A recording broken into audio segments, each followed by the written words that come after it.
Yo, let's go. What's up, everybody? What's going on? All right, so today we are covering part two, or my part two, of this biography of Al Crowley, this dude, Al Crowley, right? And this is Lawrence Sutin's A Life of Aleister Crowley. What's going on, y'all? Shouts out to everybody on this beautiful Saturday afternoon. There goes a notification. So it might take a minute for people to come in. And thank y'all for being here because at least here, it's a beautiful sunny Saturday and people are out. OK's out there hitting the beach. Jeff is up there on the mountain getting the bear out of the tree. Nah, Jeff is here. Shouts out to everybody, Mixky, everybody, Crispy out there, Ellie, all my homies. So today we're going to we covered part one, of course. What's up to Kristen? Yo, shouts out to Kristen. Kristen, the bass queen, constantly, always posting, bass posting on her channel at Slow Boy Whiteboard. Yeah, everybody here, I'm sure, is sub to her channel. But if you're not, or if you're new here and you're watching this later, make sure you sub to Slow Boy Whiteboard because she's got all the classics posted on there. So we're gonna cover the rest of this book, A Life of Aleister Crowley. Do What Thou Wilt is the title. Oh yeah, okay. But I split it into two because there's so much content, you guys. There's so much to cover. So we already covered his early life, right? We covered his education. Really, we got up to the part where he was in the museum in Egypt, and he, had written the Book of the Law.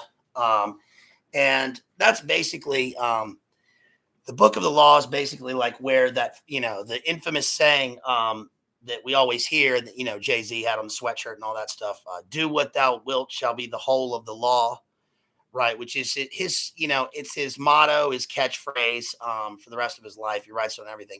But the reason it's significant is obviously because it's this libertinism, this spirit of, absolute liberty, which we've talked about before, and the consequences of that, and what that really means.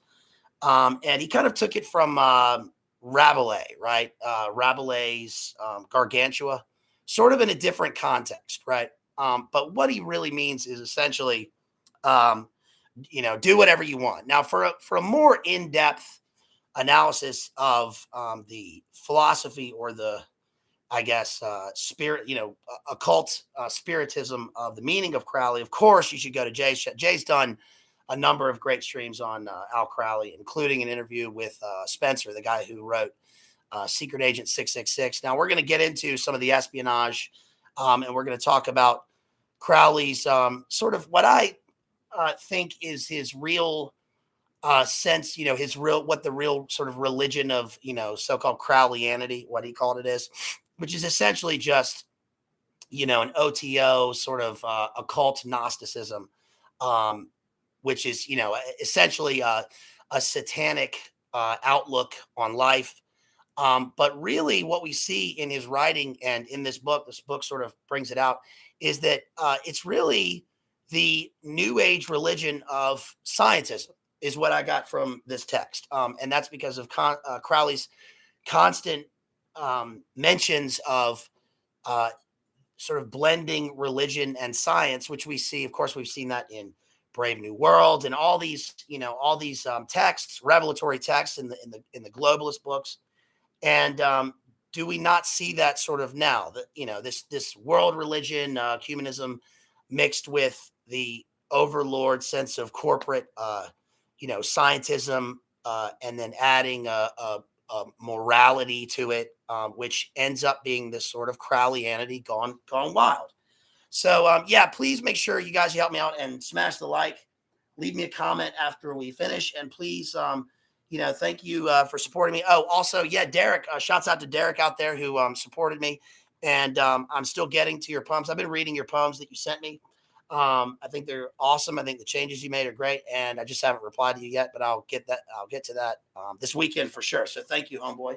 If anybody else has anything to send me, please, you can email me at madmaximalism@gmail.com. It's 2 X's, right? And shouts out to our mad macho Max Mick out there, Mixky, our homeboy. So we sort of leave off where Aleister Crowley and his Scarlet Woman, his wife, had a child. he had a number of children, and most people don't know or understand that a couple of them survived. One, his last child was a boy named Aleister Crowley, who was raised by his mother. And Crowley only saw him a couple times. Last time he saw him, the boy was 12. He went on to lead I don't really know much about him. I've looked into him. I can't find much, but he changed his last name, understandably. And of course, he had another daughter, and he does have living. I don't know if he has living direct descendants, but of course, we mentioned that I think the set designer for like the Christopher Nolan movies, Nathan Crowley, I think has a relation to Aleister Crowley, which is interesting. But so yeah, let's look at here's about where he had his first daughter, and of course, he named her. Here's the name of his first daughter. Her name was Nuit Ma Ahathor Hecate Sappho Jezebel Lilith. Yeah, so you wouldn't expect him not to name his child that, of course, and then he explains what the reason for the names. Sadly, this little girl died, I think, of cholera when they were that she caught when they were traveling through Burma, I think. But on page 142, 143 of this book, it says he named her this because Nui is in direct homage to the goddess of the new eon. There you go. The second name of his daughter, Ma or Mat, is the Egyptian goddess of justice, and is the goddess whom Crowley saw pursuant to the Book of the Law as presiding over the future aeon that would supersede that of Nui, Hadi, and Ra Hor Kuit. And third, the themes of sexuality and sacred whoredom, he says, because the Whore of Babylon and the Scarlet Woman, right? Central to the book are pronouncedly present through the names of Ahathor, Jezebel, and of course Lilith. In some, the names given to his daughter are not merely whimsical or outlandish, but a plain testimony to the impact of the book upon him. Again, one finds that for all of Crowley's emphasis on his initial resistance to it, his acceptance of its teachings were equally in evidence. Right. So goes on to say, let's see. Oh, yeah, talk about Rabelais on the next page here, page 144, and do what thou wilt. So it says, here's a little description of what he means by do what thou wilt. It says, Crowley was always writing. He's a literary figure, right? He's always writing. He wrote and published a number of poems, a number of books. Of course, his magical texts and all this stuff. Later on, he went on to found a bookstore in London called the Equinox, which was a esoteric bookstore. We see those like everywhere now. Where I live has like 3 of them. You guys probably have them in your town. The little what do they call it, like Aquarian bookshop or whatever. They sell crystals. Get your crystals here.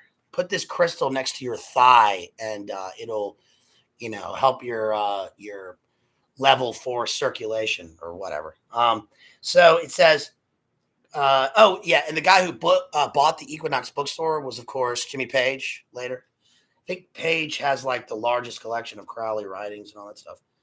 Anyway, Crowley viewed. Let's see. It says the point of the book was. It says to clean all germs out of his wounds. My object is not merely to disgust, but to root out ruthlessly the sense of sin. So what that means is this is essentially what like Rimbaud, the poet Rimbaud says, which is, what did he say? He said, the doors of perception, when the doors of perception are cleansed, things will appear as they truly are, infinite, which is Blake. And essentially, he wanted to experience all things so that he could, be illuminated or whatever and transcend, was his whole point. Now, Crowley is directly about that. And this isn't like a new concept, but it's definitely sort of a Gnostic concept, and it's an inversion, right? His sense is he's going to root out, instead of rooting out sin, he wants to root out his sense of sin, which is like, I guess, his, ultimate liberation. And later on, he has this infamous statement about, give me strength. It doesn't matter if it's murder, and then all the other things, as long as it's strong, which is so demented, you guys. He says, let's see, on page 160, Crowley's, it's about the new aeon and Crowley's wickedness. He says, he became like sort of a master of Buddhism, right? And he really, I mean, we talk about how Crowley is one of the guys responsible for bringing yoga to the West, but the same with this Western interest in Buddhism and Hinduism, in a way. And it says Crowley's interest in Buddhism on page 160, or as they say in English, Buddhism, which held the impertinence or voidness of phenomena is a basic truth, had reached a crossroads. In a letter to Edward Kelly, Crowley sensed himself at a dead end, emptied of convictions, hungry for experiences that would, if not enlighten, then inflame and transform. And well, of course, he was empty, right, because he had emptied himself of meaning, right, through this degradation. But it says, here's his infamous statement. After 5 years of folly and weakness, miscalled politeness, tact, discretion, care for the feeling of others, I am weary of it. I say today, I hate reading this stuff. You guys, you should be real glad that I'm reading this for you. Okay. If you want to know about this stuff, because, reading this book, it is, not to be prude or anything, whatever, but it is pretty hard reading this because the stuff that, is written about and the stuff that he did is so, it's offensive. But anyway, he says, to hell with Christianity, rationalism, Buddhism, all the lumber of the centuries. I bring you a positive primeval fact, magic by name. And with this, I will build me a new heaven and a new earth, blasphemy. I want none of your faint approval or faint dispraise. He says he wants blasphemy, murder, RAPE, revolution, anything bad or good, but strong. Right?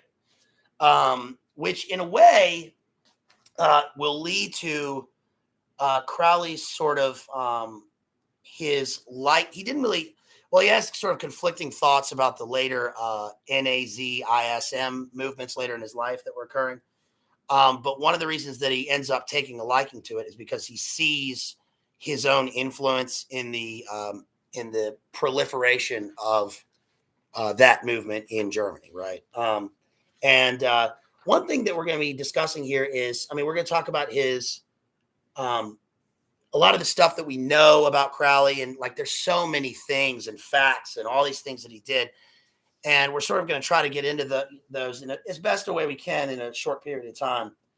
One of the other things that struck me, rereading this book is that he knew so many people. Like he sort of passes himself off as this bon vivant, but he's really like a raconteur in a number of ways. And all these people like end up having sort of the same thing to say about him, which is that they'll say like, oh, he was a fraud, he was a liar, he was disgusting. But the strange thing is that he did do these things, right? So they sort of contradict themselves in the same sentence.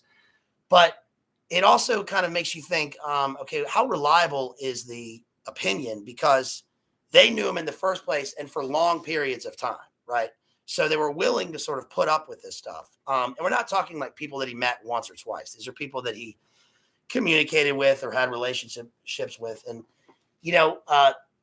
people can sort of, dismiss a lot of these relations. They'll be like, it's like when a famous person is at a, party and takes a picture, and then like somebody is in the background of the picture, and then they're like, you knew that person. Well, no, they were just in the background, which I also tend to disbelieve in a lot of instances. But for him, it's not like that. These are written accounts of things that he did.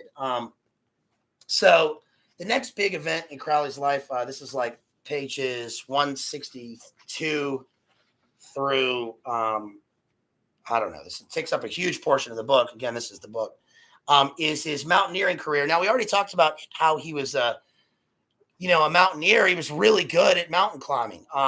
And he was written about in contemporary accounts. He had already climbed Chogo Ri, which is K2. We discussed that in the last one.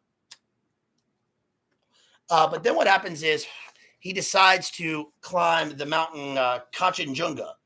And Kanchenjunga is one of the lesser known mountains in the Himalayan range. I'm not an expert in this, obviously, it's just from this book. One of the mountains in the Himalayan range, but it's notoriously difficult because of its accessibility and all this stuff. So, sort of just to summarize, what happens is in April of one year, Crowley decides that he wants to set up an expedition and climb this mountain, right? And this is highly unusual because when these mountains are climbed, the expeditionary group, will have the core members, they'll plan it for like a year or 2 years, especially back then, right? This is before modern mountaineering equipment and techniques. Then they have to get all of the train of like helpers from the area, the Sherpas and all that stuff. And it takes the logistics of it, take a long time. But he was already sort of in Asia at the time on this, extended, I think it was during his extended honeymoon. He went everywhere. He went to Hong Kong. He had, affairs with women in Shanghai. He was in Egypt doing his magical stuff. He's in the Sahara Desert. He's in Morocco. He's in, of course, he's in the UK. He goes to Ireland. He lives in Scotland. He goes to New York, San Francisco. I mean, he's everywhere, right? But in April of one year, he decides, oh, yeah, I'm going to set up this expedition. And, he puts a bunch of money forward, and they take off in May. They have like 1 month to prepare for this thing. And he wanted this guy like Eckenstein, I think is his name, who sort of was his mentor at mountain climbing. This is a famous mountain climber. And that he wouldn't go. A lot of people were wary because they're like, but he put up money and he planned it. And they're like, okay, I'll go. But they're like, this is not the right guy to plan it. But Crowley, as we've talked about before, he had the one thing is like he did, diagnose those guys. He diagnosed that guy they had diagnosed him with malarial fever, but Crowley said he had pulmonary edema, which was an early thing. He does have these sort of premonitions, and again, this sort of thing you can pass off as, as mumbo jumbo, and maybe it is. But he is, he's into black magic. He does all this stuff. And it's not only he's into it, like when he goes to climb a mountain, it causes so much trouble for everybody else because they're taking their, necessary equipment, and he makes Sherpas carry like copies of Paradise Lost and magical texts. He's on the mountain doing, his Golden Dawn rituals. It's just like, it's very weird, obviously. But when he's on the mountain with the guys, he says there's one point where they're all arguing. He ends up like whipping one of the Sherpas because his account is like the guy was purposely messing with him and like was losing equipment. And Crowley's way of dealing with it is this sort of, Victorian Edwardian colonialist way of, he's like, I had to show, absolute strength to like beat this guy into submission. And even the people on the trip are like, this is sadistic. And of course he was, an actual sadist. And he's always like, he carries a revolver. He's always pulling guns on people. And anyway, they get up to the mountain and they're climbing it, and they say Crowley, he did have this weird ability to climb really fast and descend like really fast. And he, sort of claims that he has like this weird, intuition about mountains where he knows where to put his hands and all this stuff. But like they're coming down the mountain, and the group says they sort of mutiny. They disagree with him, and they say like, no, we're going to camp over here. Set up our tents over here. And Crowley says, no, don't do that. He tells them you're going to die. There's going to be an avalanche. And they're like, we're not listening to you. So they go and they set up camp. He goes and sets up a tent alone in another place. And then in the middle of the night, an avalanche happens. Like he hears them screaming, and the snow buries them. And Crowley's like, he wakes up and then he makes some tea and then he like sleeps through it. The next day, he gets up. He didn't go to save him. And then the next day, people had come up and stuff, and they were like, it took him like 10 hours to, dig these guys out. And I think a couple of them lived, but most of them died. And so the thing became like, why didn't you alert somebody? Why didn't you help? And his answer basically was, I warned them. They didn't listen to me. I told them what happens happens. And, that was kind of like it. He was very cold and, sadistic about it, I guess. And then that spreads, and that gets back to, the English rags in the newspaper, especially this one called John Bull, which was very popular today. And they call him the wickedest man in the world, right? And that sticks with him throughout his whole life. And of course, he relished that. He loved media attention. But anyway, he when he descends the mountain, like he just takes off like by himself. And he gets a boat, and then he gets to India. He meets his wife and child there, and whoever was in his train, basically with his luggage. And there's a story about like the people there are like the like people living there they like hate this guy, right?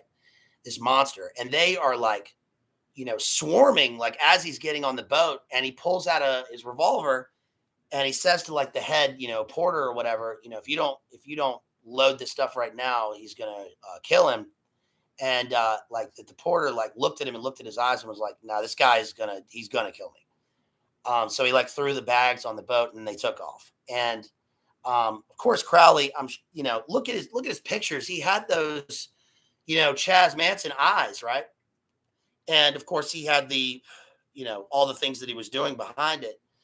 There's also another story. A lot of people don't know that Crowley did apparently, he did kill a guy. What happened was he was in India, and he says that he was he in India or Morocco? Maybe he was in Morocco.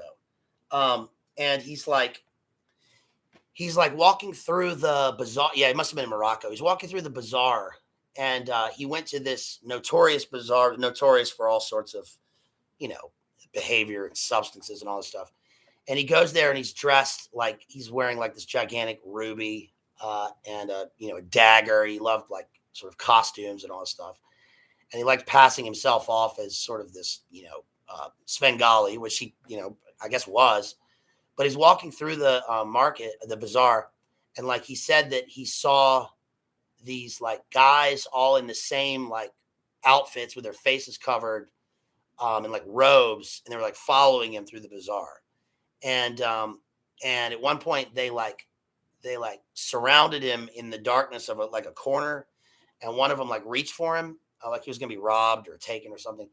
And he says he pulled out his revolver and like fired a shot, and it hit the guy, and then he like disappeared through the bazaar, right? And then somebody heard the shot, and they investigated, and then like I guess the embassy came and questioned him about it, and they couldn't find the guy that he apparently killed.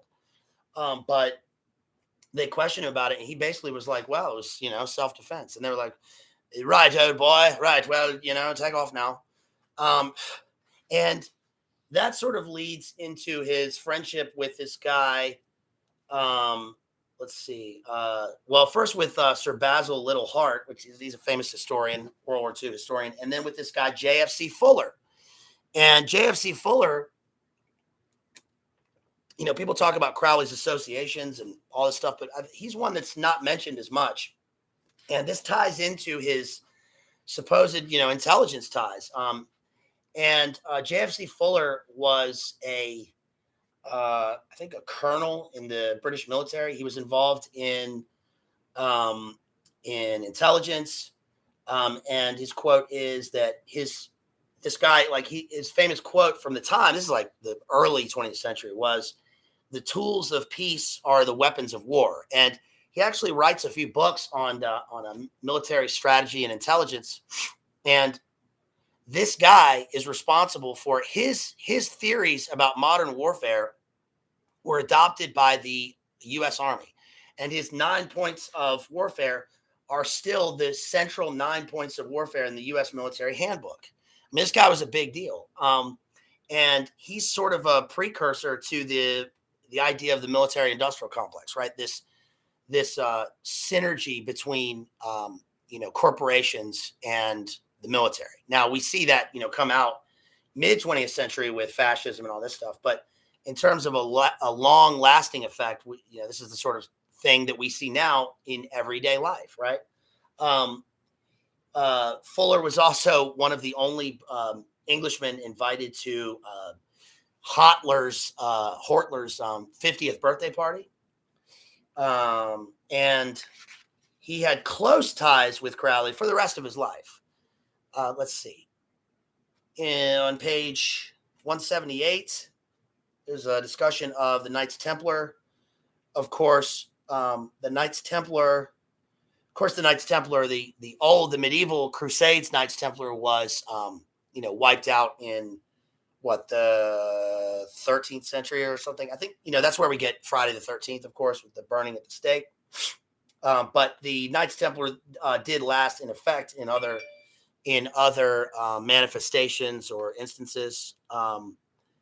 It sort of became modern Freemasonry and all that stuff. But there's also still a Knights Templar that's extant now, right? It's more of a so-called charity organization or honorary organization or hereditary or whatever. But there was one at the time in the early 20th century also, which was described as, it's a Gnostic sect. And of course, Crowley joined it and sort of dominated, and then took the rituals from that and the Golden Dawn and incorporated them and made the OTO. The OTO is the Ordo Templi Orientis, which is the Eastern Temple, which is the Templars, right?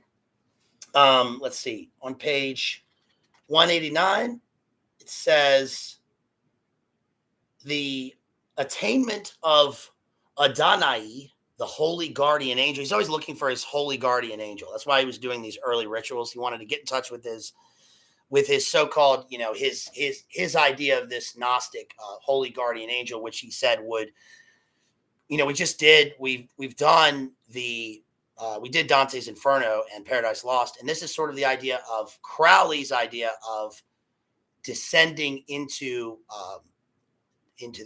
the other world and crossing the actual abyss, where he claims later that he confronts the beast Karanzan, right?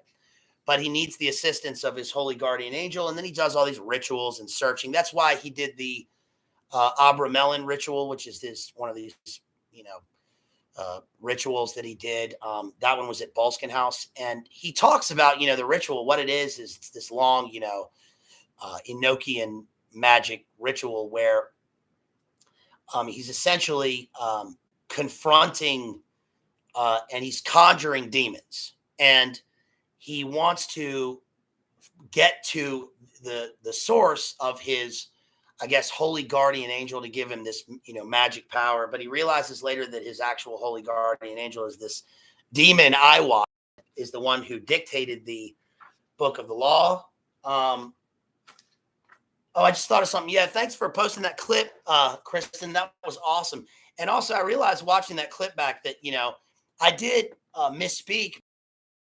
I kept saying, what did I say? I said that Crowley's name was chosen with a spondy and a trochee, but I corrected it in the same stream. It wasn't a spondy, it was a dactyl. Now it's a pretty specific, esoteric point about verse, but just so anybody knows that's watching this, yes, I realized that I misspoke because I was thinking this too much at the same time going through my head, but it was a dactyl and a trochee. A spondy is 2 unstressed syllables. So anyway, but thank you for posting that. And I saw a couple people posted, no, he chose his name because of, gematria and all this stuff. Yeah, I'm sure that's also the case. But what I was just saying was literally that was the case in terms of verse. Let's see. I'm skipping ahead here. Oh, no. Page 189. We're talking about, Crispy just said something about what's up, 33rd degree nerds. Yeah, and here on this page, he talks about 33. It says, let's see. It says, the attainment of Adonai, the holy guardian angel, took place on the 12th day, October 12th. Crowley's 33rd birthday. the age of the crucified Christ. Christ is, under Christian Kabbalistic tradition, an archetype of the adept as he encounters Adonai, intense invocation coupled with the recital of one of Crowley's own holy books, Liber Ararita, served as the prelude to the attainment. Ararita is a Kabbalistic name for God. Its letters stand in the original Hebrew for the sentence one is his beginning, one is individuality, his permutation one. Okay. The aim of this is to express the identification of all human conceptions with their opposites, right? So we got unification of opposites and this stuff, so as to point to an ultimate unity. It was the attainment of this unity which Crowley sought to express in his diary. And I'm not going to quote Crowley here because it's a bunch of, I don't know, enough of that. Page 199 talks about Enochian magic, and John D. and Edward Kelly says, let's see, page 199. In November 1909, following the publication of the second number of the Equinox, Crowley and Neuberg, this is Victor Neuberg. This is a guy that Crowley met, one of his disciples that really, Crowley really broke this dude's mind. He's the one that he chose as his own. Like if Crowley was John Dee, Edward Kelly was his scryer. Of course, Aleister Crowley thought that he himself was Edward Kelly. Was it Edward Kelly? Kelly. In his past life, he was a medium and all this stuff. But Neuberg is the guy that we mentioned before because he later went on to so-called discover Dylan Thomas and was Dylan Thomas's editor and publisher. And actually, Crowley had big problems with Dylan Thomas himself, which I'll get to later in the text. He terrified Dylan Thomas. Yes, saw me on DPH's. You guys, yeah, thank you so much, buddy. Appreciate you. If you didn't catch, I was on Coteezy DPH's channel earlier this week, and that was awesome. I want to thank him for having me on. It was really awesome. He's so cool, and we had such a great analysis and discussion of the film Beetlejuice, so that was awesome. Yeah, so check that out if you haven't seen that. And thank you to DPH because he always brings a bunch of people over here, so thank you. This says, Crowley and Neuberg went off to Algeria. Crowley had packed along by happenstance, he would later claim, one of his early magical notebooks that contained transcriptions of the 19 calls of Enochian magic. Through the 19th of these calls, through the 19th of these calls may be invoked the 30 ethers or airs, realms of spiritual being, which Crowley saw as progressive in purity and wisdom and related to the Kabbalistic tree of life. And basically what it says is that he spent all his time trying to conjure these, and they did a ritual in the desert. And in this ritual, Neuberg claimed to be physically attacked by actual demons. And the interpretation is that, he was probably hallucinating because of peyote or whatever, and it was actually Crowley attacking him. But I think could also be said that, they were dealing in black magic, and Crowley put him in a circle, did the rituals and the conjuring, and that Crowley was possessed by these spirits. This is real dark stuff, you guys. And, I'm just trying to look through the text to see what they say about it. So come to your own conclusions. Page 221, one of Crowley's associates, he met Preston. Oh, yeah. So Crowley met this woman. He's constantly having affairs with famous women. And one of the women that he met was this. She was like famous for being a dancer in shows in like London, I guess like sort of vaudeville, all that stuff. But she was a famous dancer. Crowley had this affair with her, but she had a son. She was a famous woman. She was actually the wife of like a Wall Street guy. And she had this son, and the son went on to grow up to be the Hollywood director, Preston Sturges, who had, obviously not very nice things to say about Crowley, said that he was basically, he was just he was what he was. He did all those things in front of this kid who was like 12 or 13 at the time. And Sturgis said basically that if he had been a little older and a little stronger, he would have taken care of Crowley, so to speak. And he really spent a lot of the rest of his life, writing and thinking about how he wanted to, how he hated him, especially because of the way that he treated his mother.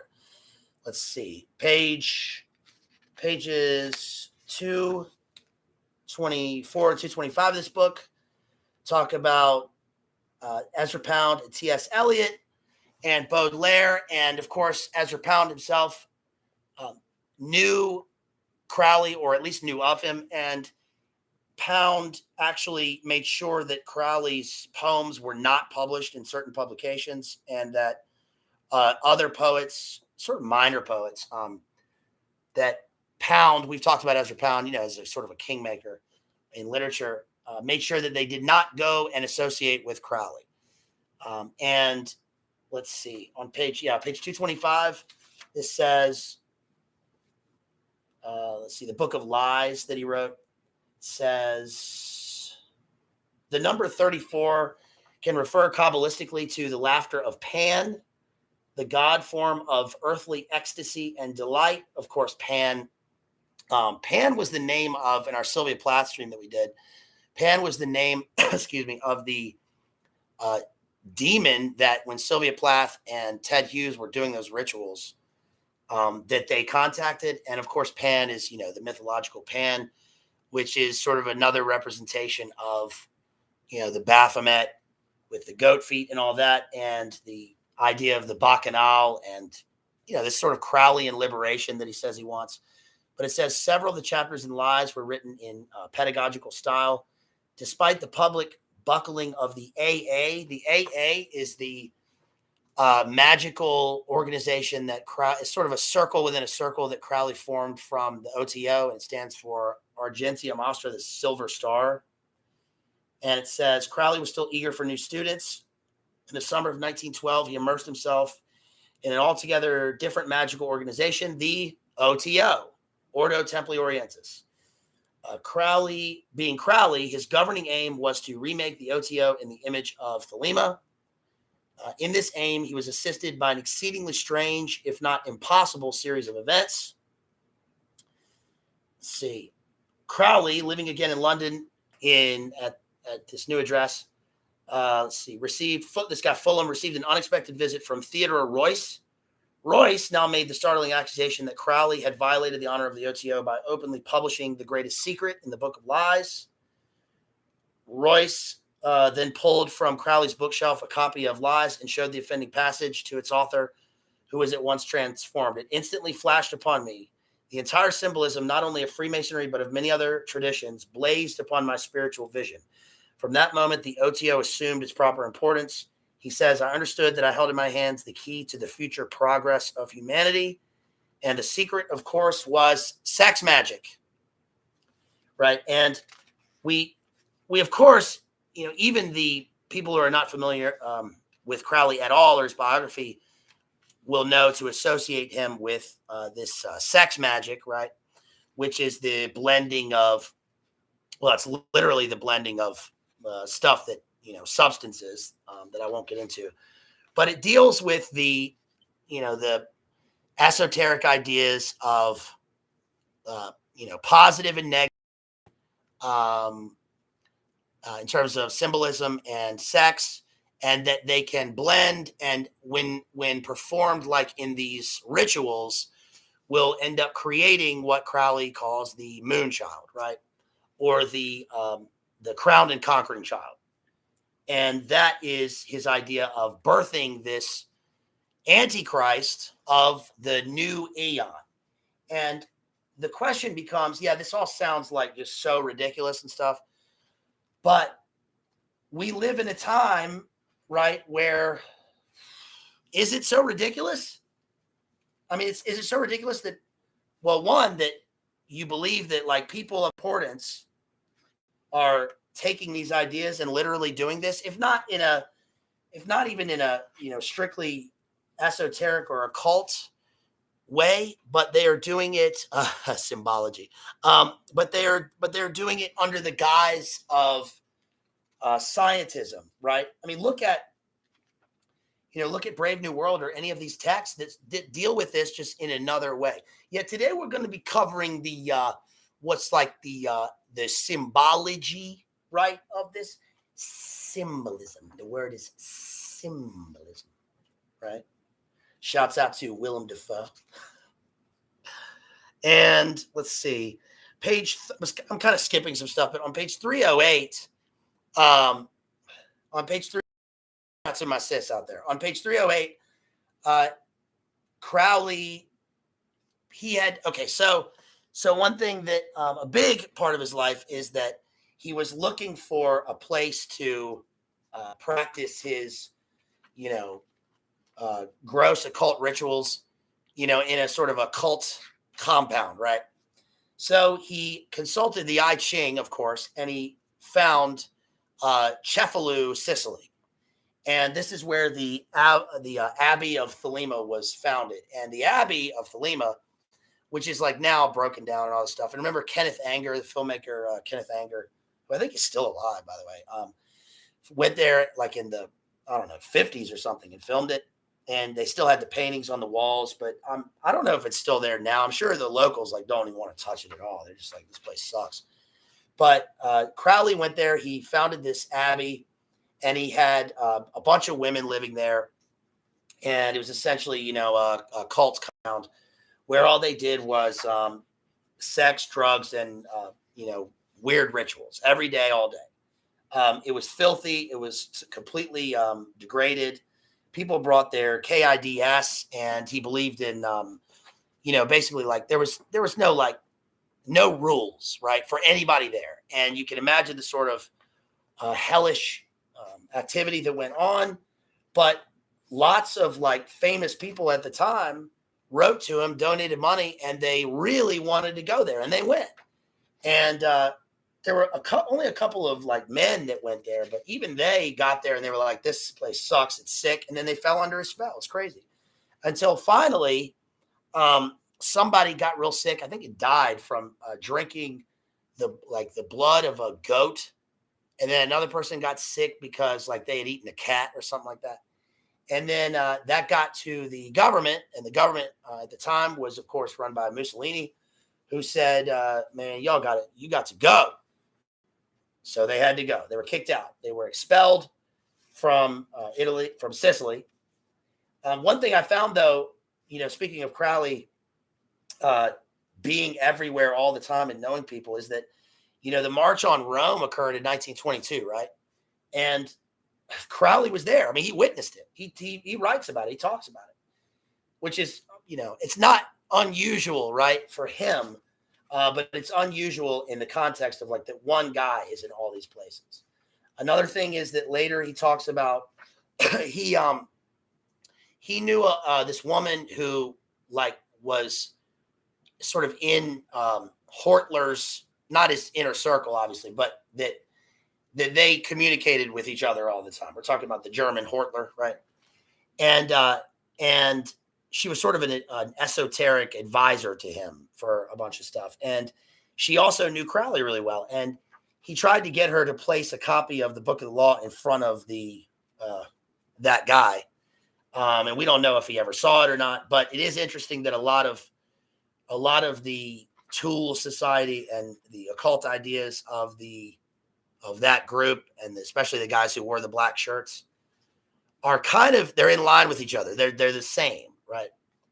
And Crowley did know, what's the guy's name? Is it Alfred Rosenberg, the guy that introduced the certain symbol of that German group into their party in the 1920s, right?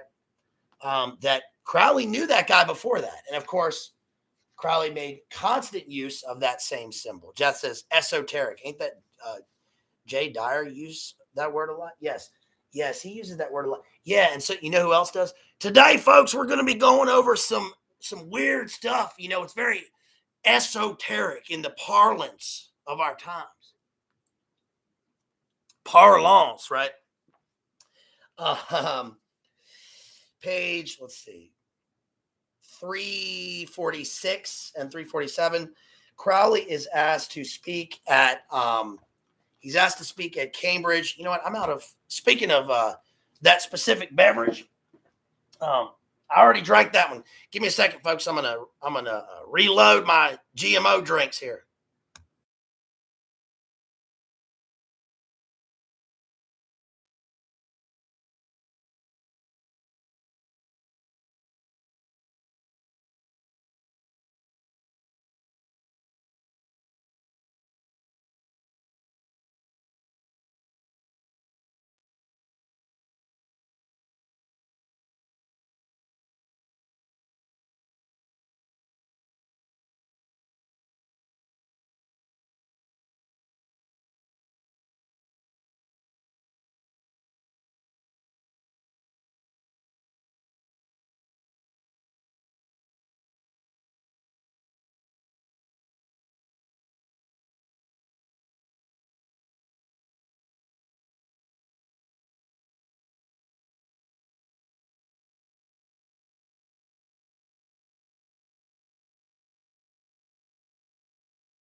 Cheers, everybody. All right, what's up, Mowgli? How you doing? Just saying what's up. Shouts out to everybody out there. Now, what did I do with my lighter? There it is. Y'all, we're taking it cash today, okay? We're being cash. Crisp, I had to go get myself another GMO drink here. We're taking it cash today, you guys, and hope everybody's having a wonderful Saturday.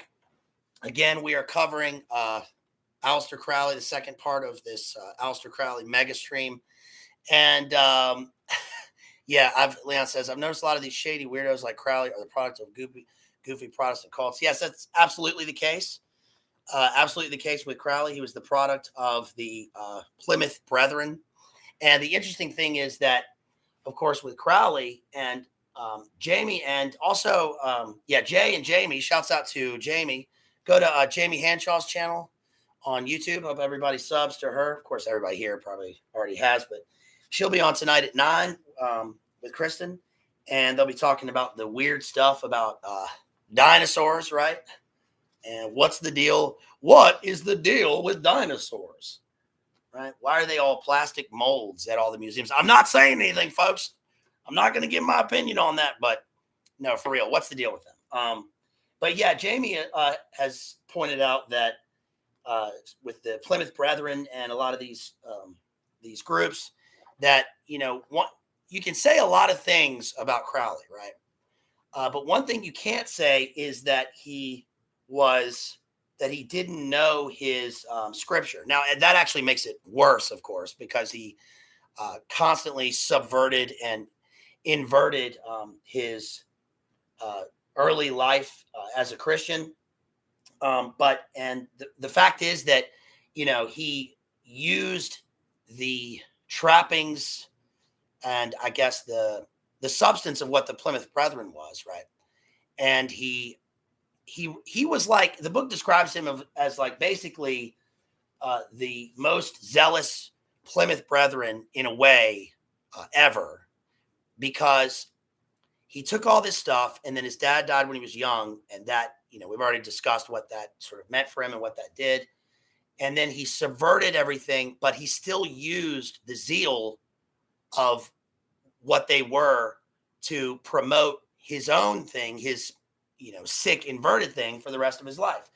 Surprisingly or not surprisingly, you guys, there are times in this book where, even though Crowley, one of the arguments is that Crowley wasn't a Satanist, right? We talked about that in the last one. I would say, yes, he was. He says so a number of times. Now, he also lies, but even in terms of the lying in his own text, he has these blinds, right? They're called blinds, where one of the things that occur in like handbooks or old texts or occult books especially ritual books, is that they're sort of written in a doublespeak purposefully, which means that they're written in a way where the person who they're directed towards will find the true meaning of it by being able to discern I guess what you would say, the truth of those lies. They're lies, but the truth of them or the way to do them versus the red herrings in the text. Does that make sense?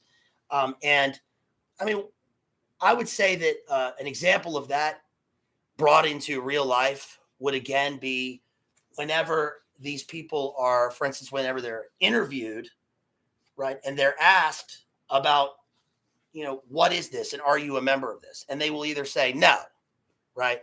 They'll just lie. That's silly. Or they will say, like Michael Aquino did, they'll say yes, but that's not what we do, right? And I mean, who's a closer example of like what Crowley represented than, I guess, Michael Aquino? Or there are a few of them.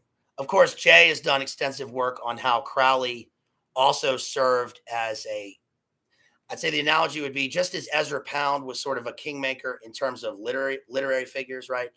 He's the one who built Hemingway and Joyce and T.S. Eliot and all these people. Crowley did the same thing, but for cults and for even the 20th century idea of the occult, right? Yes, Minsky, of course, yeah. Come at me, bro. And, all these people came across Crowley, right? Of course, Jack Parsons and these guys, but people that went on to found major things that are still around, right? Gardner with Wicca. What's his name with Dianetics? What's the Tom Coombe guy, you guys? The Tom Coombe guy that paints all the roofs of the houses in Clearwater blue. Dianetics. Come on. Quick name, and I just can't remember. What's his name? The weird dude, right? Tom Coombe. Hubbard. Thank you, Jeff. The King. Yes, Hubbard. Hubbard, I mean, they knew Crowley, right? All these people got all this stuff from him, and not just those two, but lots and lots of people. So, why are we reading about this guy? Who cares? Well, that's okay if you think that. I mean, really, who cares? And in fact, wouldn't it be great if we just never thought of him again? However, I think there are a number of different ways of analyzing this guy. That's why I'm looking at this book to see if we can glean any truth from this. And the book is good because, it's not just like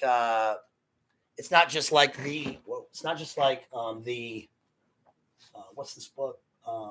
The Gary Lockman biography. The Gary Lockman biography essentially is just his opinion of the history of Crowley. But this book at least has pages and pages of source material, notes,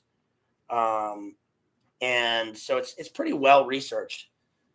Of course, there's a photo section. All the photos are directly lended from the OTO, and in his thanks, I'm sure he interviewed certain OTO figures. But I guess that's what you have to do to get at the center of this guy. And I think it's important to look at him to see his influence and his legacy, because we can see that he is the origin of a lot of the new age stuff that we see today. And the new age is, of course, if you ever watch, Jerry the Iceman and Exposing Powerful Lies, or if you've ever seen Primal Edge Health, if you've ever seen Jay, if you've ever seen Church of the Eternal Logos, any of our, people out there, if you've ever seen any of their work, the new age, A Devotional Heart, ADH, if you Kristen's channel, it's exposed all the time. And this is like in everyday media, right? This stuff occurs all over the place. And yes, when you watch it, you're like, these people are loony, they're insane, but they are given coverage and they influence things. The article that was posted like the other day that, if you're having, these kinds of attacks, it's because of blood clots, right, from the weather, right, because the climate change is lethal to you, right, which, of course, Tristan pointed that out years ago, that they would say stuff like that, right, climate, LOCK downs, right, Extinction Rebellion. We've seen this stuff time and time again, that these New Age groups and New Age cults are they expand. They get more people, and the insidious thing is not the just the group itself, like meeting in some field or whatever they do. Weirdos.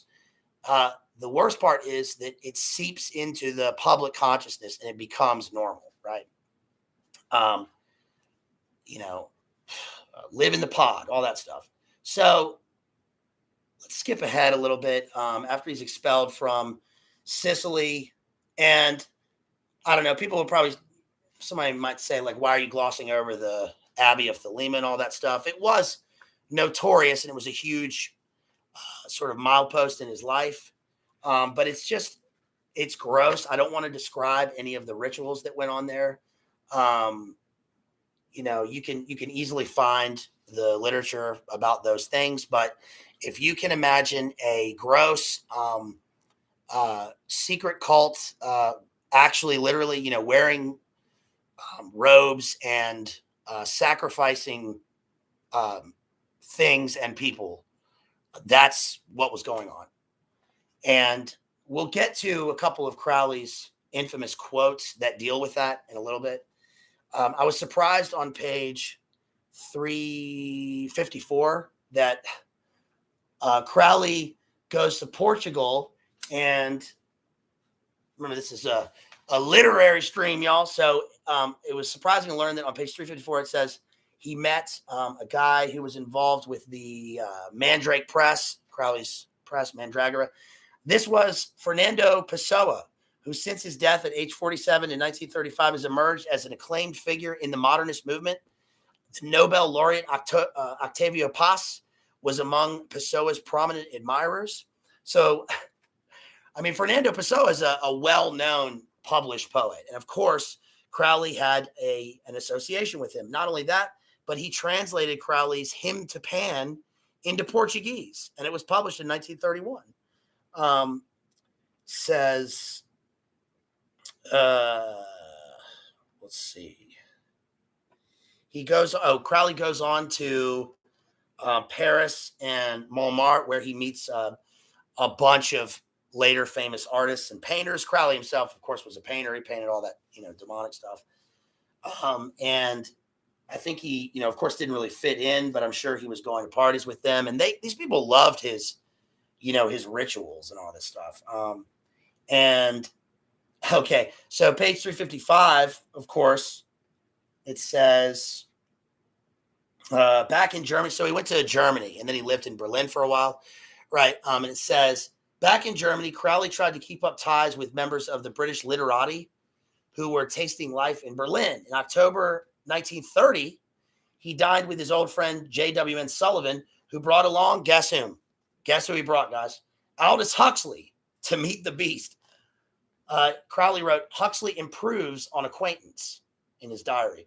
One persisting legend has it that the beast now fostered in Huxley an interest in mescaline that led over 20 years later to Huxley's famous essay, The Doors of Perception, published in 1954. This is most dubious, says this author. In Doors, Huxley confirmed he did not try mescaline until 1953 and made no mention of Crowley as an influence. Crowley did, however, think Huxley worthy of cultivation. He daubed a portrait of the younger man, later confiding, I thought he had a lot of money and painted him like this to flatter him. Crowley painted a portrait of Aldous Huxley. And there is further literature on Crowley and Huxley's association. And I actually do believe that he introduced Huxley to mescaline. There's no evidence here that this is actually the first time that Crowley met Huxley. And I think he had met him before. I mean, Huxley was writing about narcotics and drugs in the 20s and 30s. And I just don't tend to think that around this time was the first time that he had been introduced to mescaline or peyote. It may be the case. I don't know. But it is interesting that these two guys had an association. Now, again, on the other side, you could say, Crowley was in this, class of people who,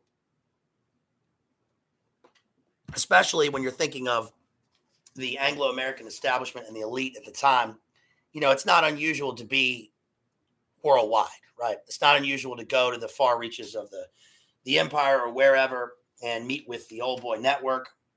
And that's not to say that they were all, best friends, but that doesn't matter in light of even today where we live in this so-called, global world, right?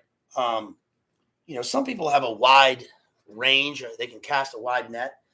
But I think that for most people that this is sort of unbelievable. You may know a lot of people on the internet and stuff, but in terms of real world relationships, how many people know people in 20 countries, right? It's very unusual.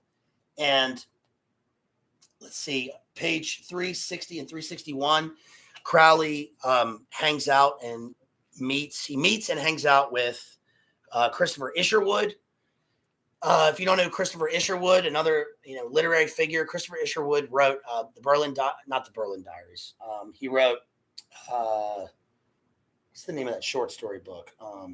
He wrote, is it Goodbye Berlin? Might be Goodbye Berlin, which is what the musical Cabaret is based on. If you've ever seen Cabaret, it's got Michael York in it as the young Englishman who moves to Berlin and experiences, Weimar, Germany with Liza Minnelli. And that guy's based on Christopher Isherwood because, of course, he inspired it and he wrote the short stories. Christopher Isherwood was also associated with W.H. Auden, the famous English poet who moved the opposite of T.S. Eliot. He moved from England to America, to New York, when World War II happened. Highly influential poet. But Christopher Isherwood knew Crowley, and he actually based one of his characters in one of his short stories, A Visit to Anselm Oaks, on Crowley. And in one interview, they said, what was Crowley interested in at the time? And he said he wasn't interested in much except for, he says, the truly awful thing about Crowley is that one suspects he didn't really believe in anything, even his wickedness. Perhaps the only thing that wasn't fake was his addiction to heroin and cocaine. This guy said this in the 30s. That's crazy. Crowley, of course, went on to publish his Diary of a Drug Fiend, which is probably his most widely read books.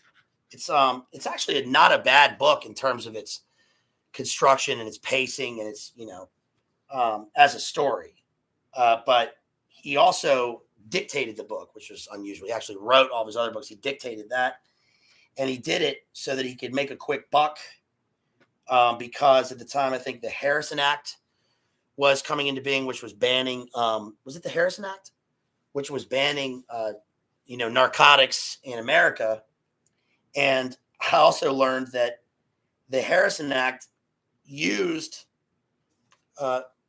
excerpts from Crowley's writing and speeches and talks to justify their actions, to justify the law, right? They said, no, we need to ban this stuff because look at the people that are for it, or that the people that are against it and that are for liberation. We got this guy, Aleister Crowley, right? Isn't that crazy? Let's see, page 376, he has a son, Aleister Ataturk, who we already mentioned, he actually lived a long life, but we don't know much about him. And an OTO lodge, the Agape Lodge, opens up in Los Angeles, of all places, right? And of course, that's interesting, and it's actually still there and active. I don't know if what's her name. You guys ever heard of what's that girl's name? Peaches Geldof, the daughter of Bob Geldof, the guy who did the concerts. Remember Peaches Geldof died, I guess, about 10 years ago. She was an OTO. I think she was a member of that lodge. Let's see. Page 377. Crowley met. Oh yeah, it was Eric Ludendorff. That's the guy that was responsible for. Let's see, he was a nationalist cohort of HIT-LER in the abortive putsch of 1923. General Ludendorff. Crowley had an association with him. And the certain symbol, right, starts with an S, had already been used as a symbol of other post-war German nationalist groups. But Crowley was plainly eager to link Thelema with a political force he felt would be significant in shaping the eon to come. His rejection of NAZI racial doctrines was a little comparative importance to him. But I mean, whatever. Crowley was interested in, of course, the will, right? Remember the triumph of the will, right? The Leni Riefenstahl propaganda film that was notable for its depictions of the rallies and of that certain person. And that is Crowley's entire religion of his own, right? It's called, he names it Thelema. There was the Abbey of Thelema. And his book of the law is really summarized in his philosophy or religion of this thing called Thelema, right? Which means will, the true will. And we can see in that correlation with the stuff going on in Germany and this sort of Nietzschean idea of the will. On page 380, but there's no evidence to say that like he actually did introduce that to them. But there is evidence that Crowley was talking about that symbol long, long before that. Of course, they were also talking about it in the occult circles in Germany long before that. And they had the Tool Society and all this stuff. But, you know, I think that's probably just a result of, number one, the fact that esoteric activity and, you know, just the occult in general was so popular during the Victorian age and in Europe throughout the 19th century, and then especially at the beginning of the 20th century. So it's just kind of a coming together of this stuff, right? And then let's see, page 380 talks about Crowley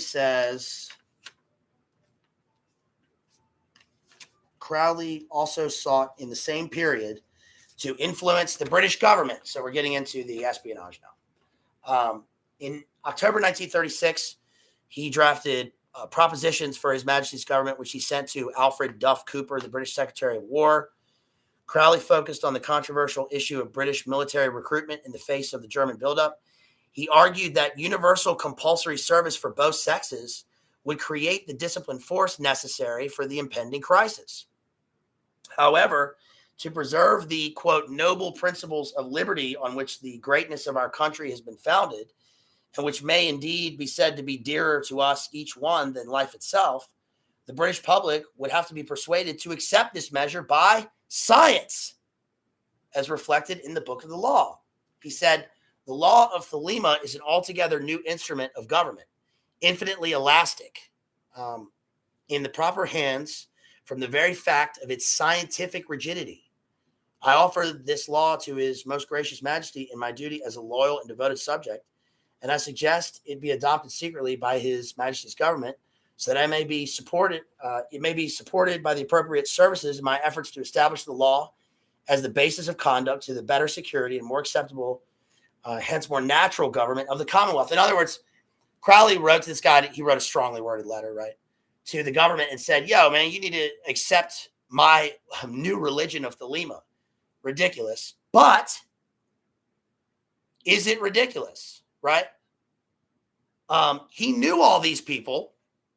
There's no evidence that they wrote back and said, yeah, we're going to take this. Of course, when he's talking to intelligence officials, there's no evidence of, you know, or memos. There are memos about him, but there's no extensive evidence because it's intelligence work. Why would they? And we also have the firsthand accounts of the actual intelligence people that corroborate it. And they say, yeah, we know him, we met him. And of course, the government didn't write back and say, we accept your religion, but they did accept it, right? The stuff that he's talking about, we're going to change society and we're going to change the basic rules of warfare and life. We're going to socially engineer this through science. Science is going to justify Crowley's metaphysical ideas, right? The scientism. It's kind of a bold claim, obviously, but I'm just saying in terms of just critically thinking about what's happening now, right? And what has happened according to their own texts over the past number of years, and what we can sort of expect from the future. I'm not trying to go crazy with this. Pages 382 and 383. He talks about a new aeon, and see, the equinox of the gods was a battle cry to the world, a declaration of the changing of aeons. Then Crowley seems to have been lightened by it. He now sought a popular audience to which he would convey the word of Thelema with concision and brio, and he basically goes on a lecture tour, right, of high society and of London. And then on page 386 and 387, the beast was passionate in his support of the British cause. He took this famous picture of himself basically in a striking likeness of Winston Churchill. I mean, they did, in the picture at least, they look very similar. And, you guys out there may know that Crowley claimed to have given Winston Churchill the famous V for victory sign as a kind of magical sigil against the enemy. But I don't think there's any evidence that he did that. And there is evidence that it was created by David Ritchie of the BBC. But who knows? Who knows, right? Crowley, okay, here we go. 387, intelligence. Crowley wrote the Naval Intelligence Department, the NID, offering his services. Now, they never offered a position, but Crowley was a figure of interest to certain members of the British intelligence community, including Maxwell Knight, head of the 5B, the British counter-espionage unit within MI5 during World War II. Knight had been introduced to Crowley in the mid-1930s by Dennis Wheatley, the popular British horror novelist. According to Anthony Masters, the biographer of Maxwell Knight, both Knight and Wheatley attended rituals led by Crowley for the purpose of background research for Wheatley's books. Indeed, Crowley served as the principal model for at least one of Wheatley's black magical villains, Makata in The Devil Rides Out, 1934. Jay's talked about that extensively.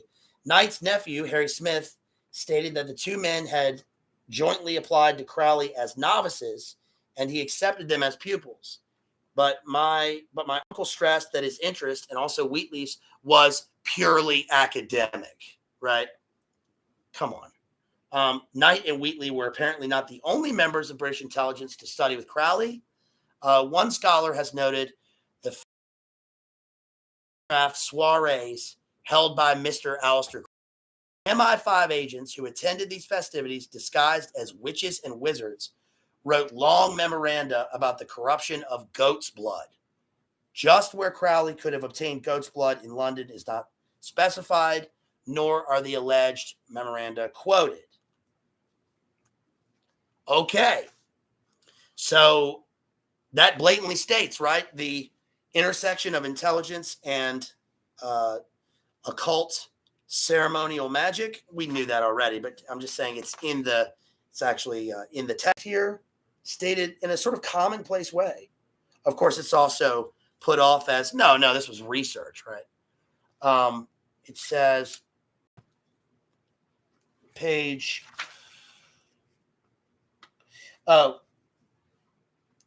let's see. Whatever Knight's views on magic, his respect for Crowley was genuine, a telling indication that in British intelligence circles, Crowley was not regarded as a traitor for his World War I activities. We talked about that in the last one, how Crowley offered his services to the Germans and the Anglo-American military machine, but was denied service, even though he did write for the pro-German propaganda, this newsletter or newspaper. And then people thought, no, he's a double agent because he's obviously spreading disinformation. It's hard to tell where his, I'm sure he didn't have any loyalties at all, right, in actuality. In fact, there's a passage in here where he talks about how the only people that are going to survive eventually, and according to the new Eon, are people like us because we master the lower people. Everybody else is lower than us. They're just here to serve us, is what he says. And let's see, this says they Wheatley, Knight, and Crowley collaborated together, and Crowley came up with wild schemes, which these schemes did go into practice. They were helping. I mean, I forget where it was, but there was for instance, a magician employed at one point, maybe it was in North Africa, and his job basically was to deflect the Luftwaffe air raids from the area because they needed to launch a counterattack or something. And it only worked so much that they would, everybody would turn the lights off when a blitz was happening, right? But they hired this. They were like, what can we do? So they hired a magician, and this magician came up with the idea of classic military diversion, right, or deflection.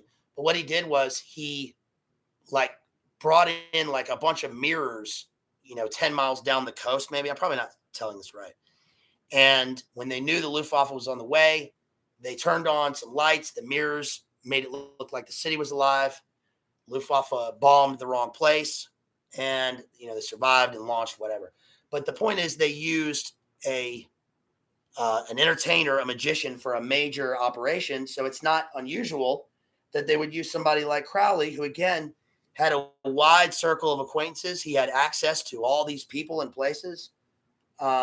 The occult also is by nature secretive, right? So why would intelligence? I just read the other day that one of the things that maybe Dulles said about why they chose, this is his quote, chose not to. Oh, it was in John Marks. It was in John Marks's Search for the Manchurian Candidate.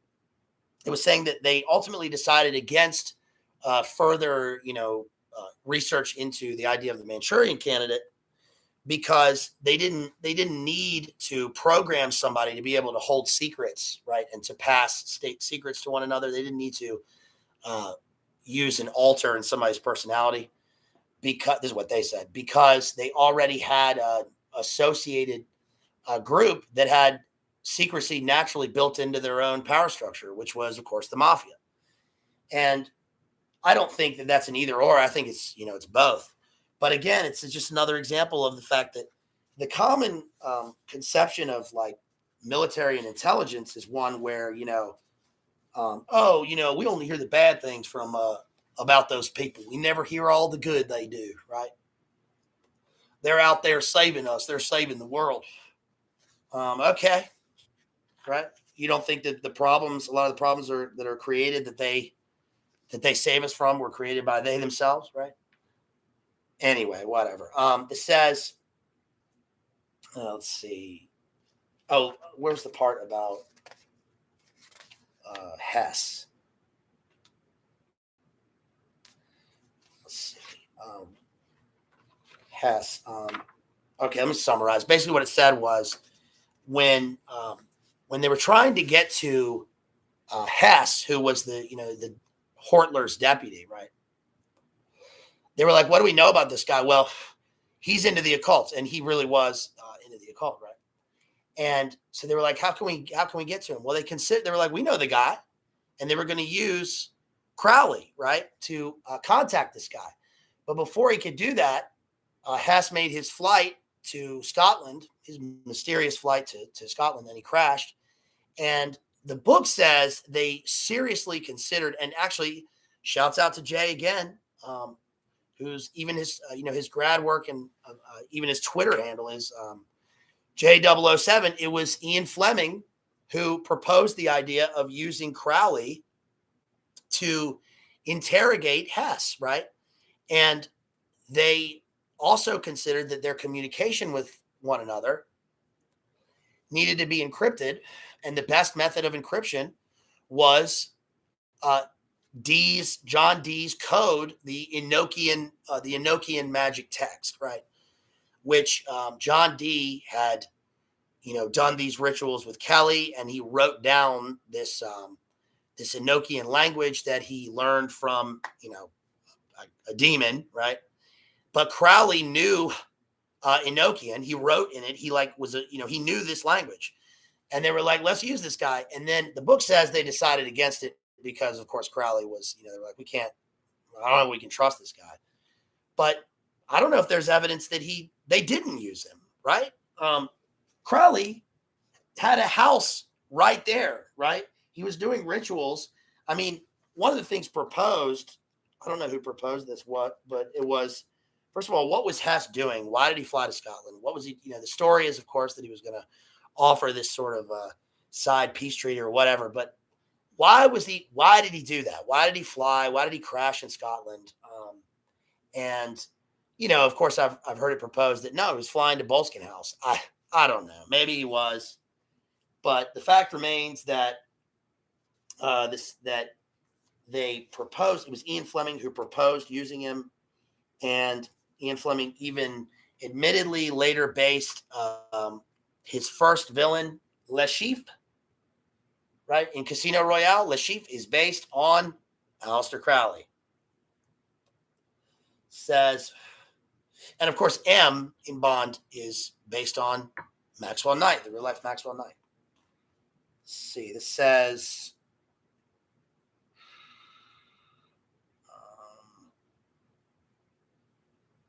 the German intelligence service certainly knew all about Crowley's ventures in espionage.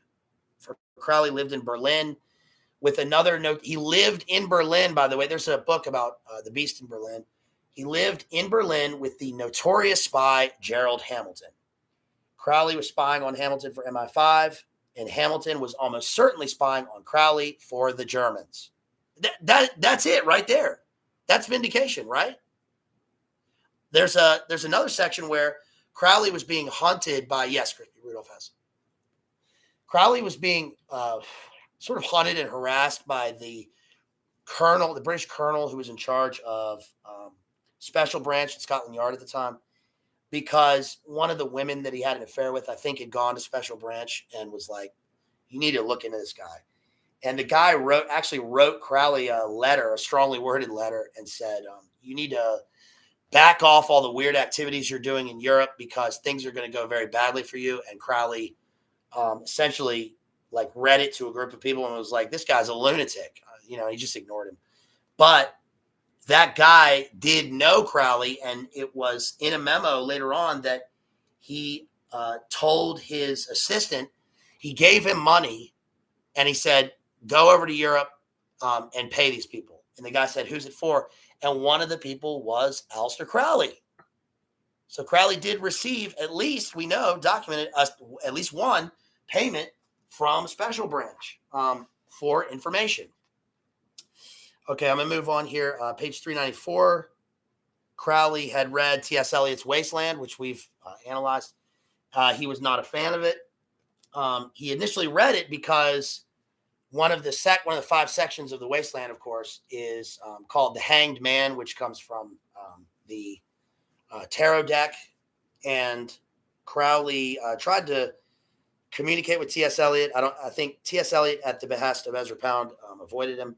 But the famous director Peter Brook, who I have his book right here. Peter Brook is a famous modern theater avant-garde English figure. He wrote this influential book, The Empty Space.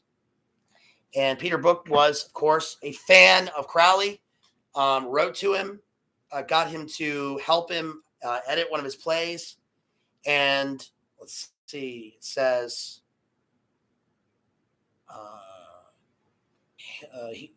Peter Brook quoted his Hymn to Pan, which was also a poem that Crowley wrote that was read as his eulogy. And let's see, here we go. The young Peter Brook, who would become one of the most eminent directors of post-war Britain, was staging an October 1942 production of Marlowe's Dr. Faustus. We've covered the final soliloquy in Dr. Faustus. At the Torch Theatre in Oxford, Brooke, impressed with the eloquence of Crowley's writings on magic, wrote to the Beast for suggestions on staging the conjuring scenes. Crowley attended at least 2 rehearsals. on opening night, the Beast pronounced, all considered, an A1 performance. It held the audience. Here's a passage about Crowley during the Blitz in London. And at one point, Crowley there were bombs, I guess the V1 was going overhead from where he lived in London, and he saw it going overhead, and he got up, and he was like elated. He was he was in ecstasy because he said the new Aeon had arrived, and that kind of ties in later with his association with Jack Parsons, right, and the Jet Propulsion Laboratory in Pasadena. But on another instance, he had to evacuate, and they had to go into the underground in London. And the Blitz was particularly heavy. They could hear things being destroyed outside. And Crowley led a recitation and a prayer of Psalm 23 with a huge group of people in the underground, which is crazy, right? And you kind of think, of course, Crowley knew. He knew he knew Scripture, right? He subverted it, of course, we've discussed, but he knew Scripture, and if only he had, continued with that. Of course, on his deathbed, one of the stories of his deathbed, there are a multitude of stories about his deathbed confessions. One of them was that, that he wanted to convert on his deathbed. I'm not sure that can be corroborated, but he did say one of his last words were something like, his last words were I'm in agony. Of course, he was in agony, he was dying, but he said my life has been worthless. Anyway, in his later life, he finally, sort of the final act of his life, he retires. He's a total addict, and he retires to Netherwood in Hastings in England, right? And while he's there, he's still meeting people. People come to see him, and he's writing a lot of communication to people. He's constantly writing letters. People are writing to him. One of the people that comes to visit him, of course, is Marjorie Cameron, who uses his, assistance in writing in her own literature. Another person is Jack Parsons, who he advises about the OTO Lodge. That's one of the weirdest things, right, in Crowley lore, I guess, because Jack Parsons, was this brilliant, recognized rocket scientist, right? The Jack Parsons Laboratory, or the Jet Propulsion Laboratory. Of course, they have the crater on the dark side of the moon named for Jack Parsons. And he wasn't just, interested in the occult in a cursory way. He became the head of the lodge, and he talked about in letters to Crowley how he was doing these experiments and rituals to essentially to tear a portal right in space-time and to begin the new Aeon. He was doing sex magic rituals where he thought he himself was, the Antichrist, and that he would help give birth to this moon child, the crown and concrete child. And then, of course, he ended up, so they say, exploding, or one of his experiments went wrong, and the lab blew up, and he exploded. Essentially, that would be a fitting end. I kind of have a suspicion that that's not exactly what happened. Who knows what happened? Maybe they SUICIDED him, or who knows, right? But he was a big deal, and he had an association with Crowley. And in the midst of that, of course, was L. Ron Hubbard, who was in the same lodge. Crowley said that he was suspicious of this Hubbard fellow, and Hubbard, of course, went on to found Scientology on the same principles, admittedly the same principles. And anyway, that kind of gives a quick description of the end of his life when he died. Oh, I forgot. Yeah, Gerald Gardner and Kenneth Grant, OTO and Wicca. They based their Wicca, I think, is based on Crowley's rights of the Book of Shadows, and all he does essentially is change the syntax, and he sort of makes it his own.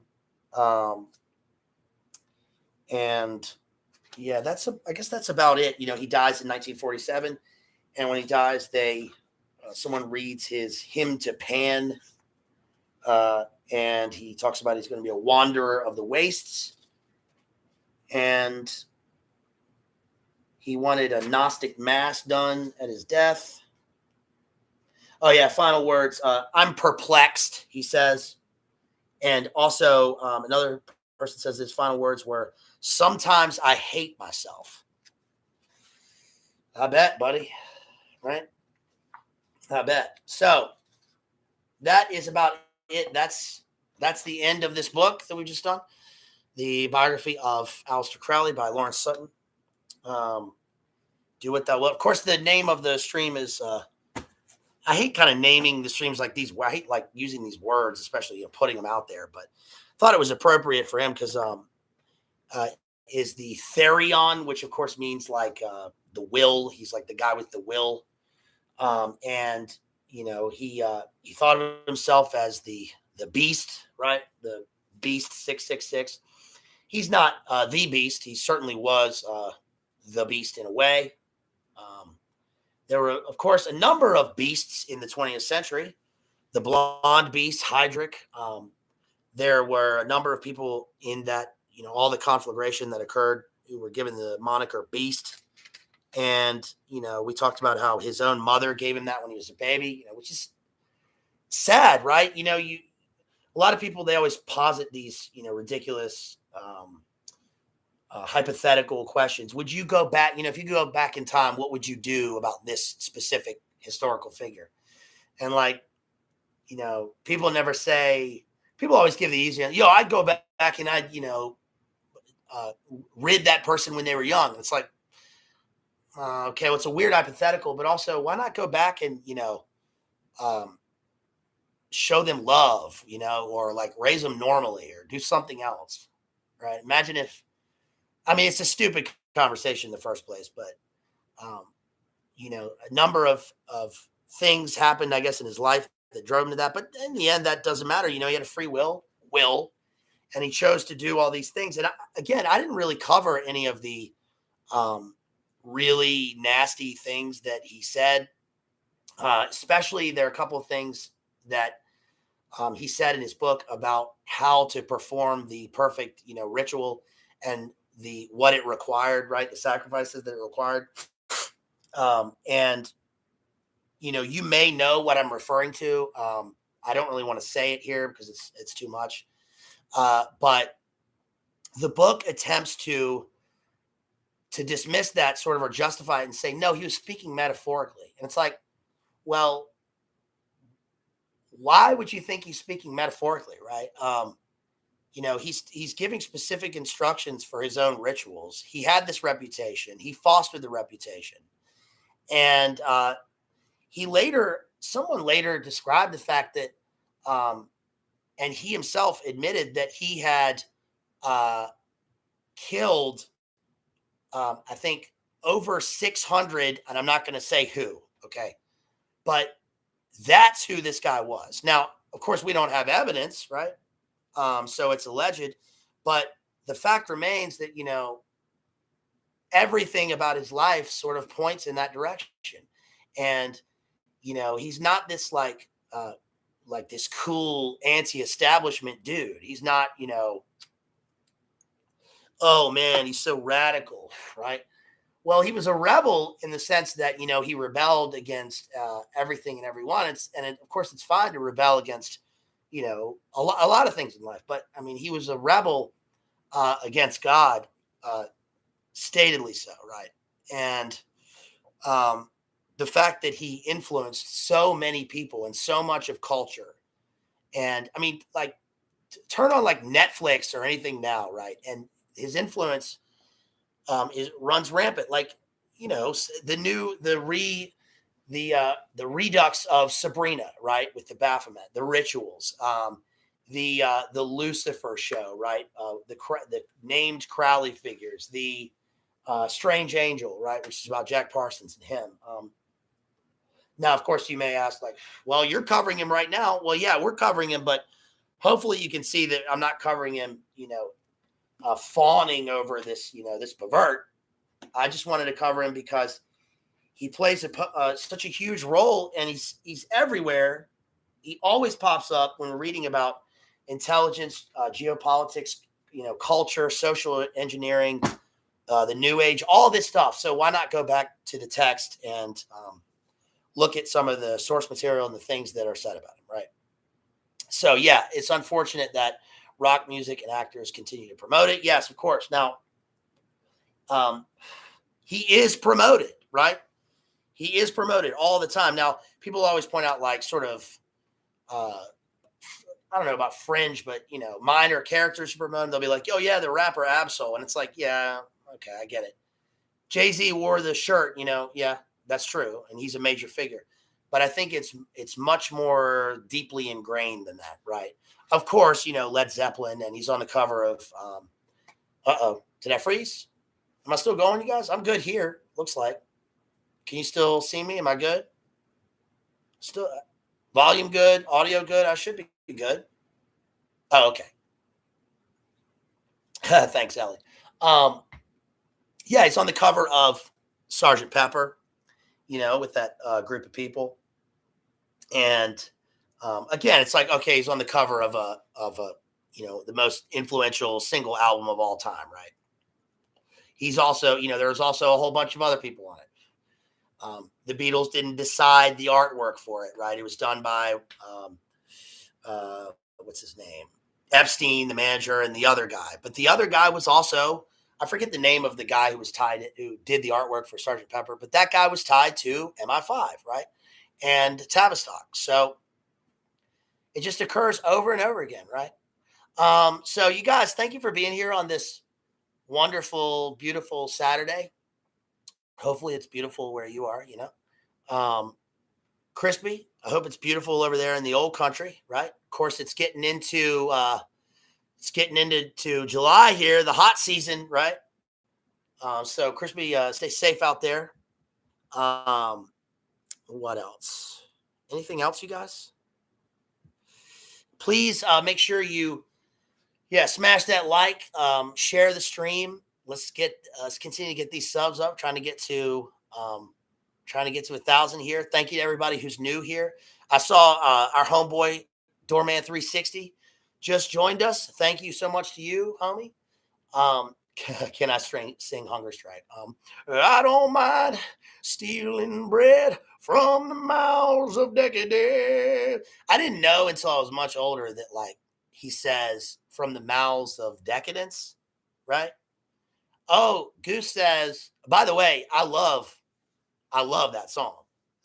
I remember the first time I heard that song. I remember when my friend got the CD. But yeah, it is. Yeah. Goose says, I went to a Promise concert the other night. The other night, right? But that may have been the psilocybin. Yeah. Speaking of Primus, I forgot one part in this book. There's a part. I showed Jethro. Let me see if I can find it. I was surprised about this because that's interesting. You bring up Primus because Les Claypool was in that band with Sean Lennon, right? What's it called, Jeff? The band with Sean? It's not Ghost of a Saber-Tooth Tiger. It's I forget what it's called, but they have that, like, blatantly OTO music video with all the Illuminate confirmed symbolism.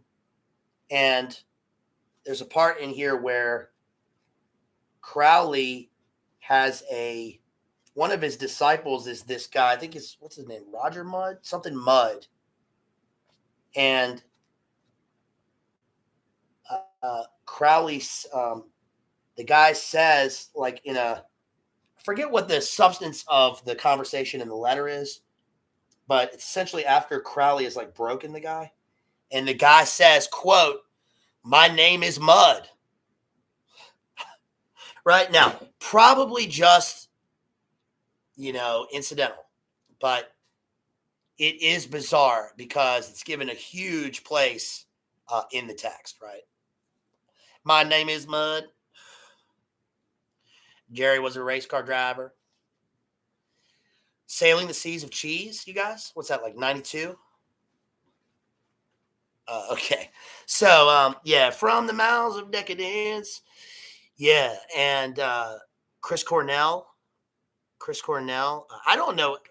They were talking about that in the J stream and like what happened when he died and all that stuff. I don't know. I know that my best friend saw one of his last concerts because it was like a concert with like 5 people, and my best friend like does something in New York. And anyway, it was at Electric Lady Studios. He was there. It was like right before he died.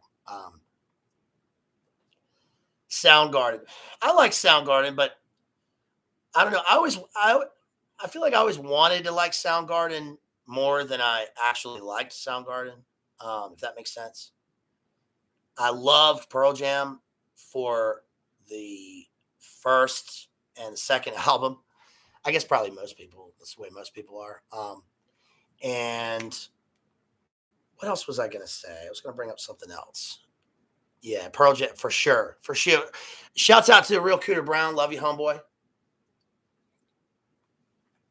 Oh yeah, I was gonna say, you guys, I love the Tennessee video, and shouts out to Kristen, who is like the based queen, who already had the clip of the best part up like right away. That was awesome, and I thought his impressions, of course, of Tennessee were accurate. I lived in Memphis for a year, my first year of college, and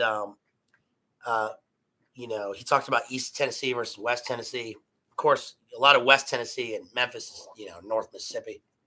Of course, I didn't agree with what he said about Mississippi. I love Mississippi, but that was just JD being funny though, and I thought it was an awesome video. And I guess I could do some Virginia. This is how they talk in Virginia. You talk in a few different accents, but one of the most prominent, right? The old Virginia is. Well, you going down to the river? You're going to get in the water? Now, a lot of people now pronounce it water, right? Which I never liked. I don't like it when people say Washington. Who says that? Washington, right? Washington. People say college. I still say college. People say Florida. I say Florida. But yeah, are you going down to the river? Now listen, son, you going down to the river.